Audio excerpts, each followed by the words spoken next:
বন্ধুরা, প্রতিদিনের মতো আজকে আবার ফিরে এসেছি আরেকটা রেসিপি নিয়ে। সেটা হলো পনিরের বড়া ঝোল আলু দিয়ে। প্রথমে কড়াইতে তেলটা গরম করে নিয়েছি, এখনও গরম হয়নি, গরম হবে। আলু কেটে রেখেছি, তেজপাতা, শুকনো লঙ্কা,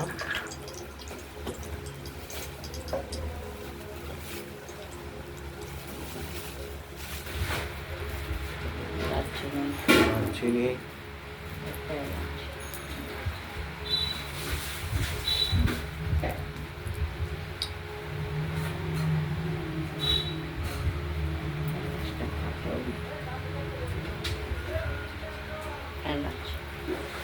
এলাচ দিয়ে দিলাম। একটু হালকা ভাজা ভাজা হলে নেড়ে ছেড়ে একটু ভাজা ভাজা করে নেব।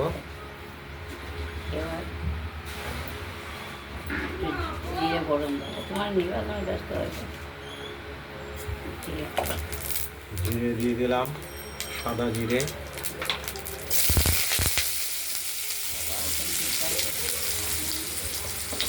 আলুগুলো হালকা হলুদ করে ভেজে নেব।